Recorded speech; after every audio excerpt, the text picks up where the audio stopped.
Fred Free Radio, this is Chiara Nicoletti from the 80th Venice International Film Festival. I'm glad to be joined by Michel Franco, who's here to present Memory. Piacere, sono contento di tornare alla mostra. Okay, so do you want to speak Italian? No, provo un po', però non parlo veramente.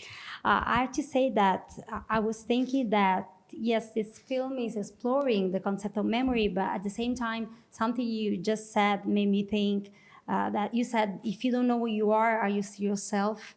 And so I was wondering, is this film also exploring the concept of identity in a way?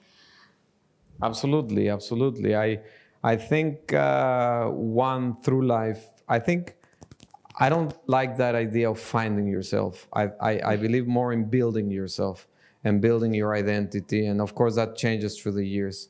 But also through the years, broken people sometimes decide to retire from society and to simply, when you're young, you have dreams or ideas, or you think you're going to reach to some point, and with age, many people just settle with whatever, they were able to achieve.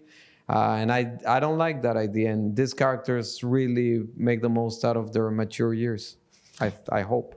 I have to say that in a moment, without saying too much, I felt like they were both two, 13-year-old people, living their first love. It felt that fresh, that intimate, that emotional. Am I correct? Well, I'm glad you're saying that, because I often would refer to their characters like that, without it being silly, without it being melodramatic. It should be like a first love somehow. In a way, it might be for him. I don't want to spoil the movie by giving away too much, but in a way, it is a first love for him somehow. And for her, it is probably her first love. She's been broken forever since she was a kid, and never gave herself a chance. And she's just doing the best to be a good mother. But now she's finally living something for herself, and the daughter even helps in that respect. I love their daughter. Yeah, she's great, that kid. I was thinking, I was reflecting on another thing, like in terms of remembering the past. Do you think that we can really build a life in the present if we don't process and make peace with what came before? I mean, do we have to make peace with our past? Well, I'm obsessed with the past, and one of the reasons why I wrote this movie is because I'm always revisiting the past, and I'm not necessarily at peace with things. But it's a mistake, because you can't change the past. You should just keep going. So that's in the movie. There's a lot of AA, the meeting, yes, the meetings. And they are very good at that, at letting go and accepting yourself as you are. But it's hard to do. And I went to a lot of meetings as research, and I learned a lot about that. Talking about research, there's also another topic, obviously, dementia, but that made me think about the fact, and made me feel also guilty in a way, about the fact that we all tend to think about people with a mental illness or a problem with people that we have to put in the box that whose life is more or less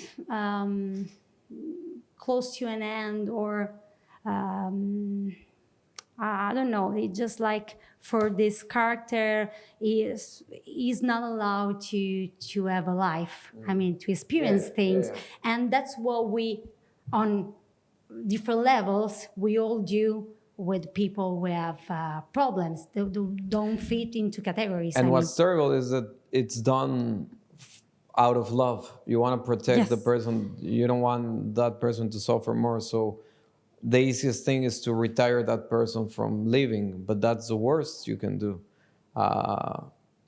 So there's got to be something in between. And I've been obsessed with that since I shot Chronic, a movie from 10 years ago. It's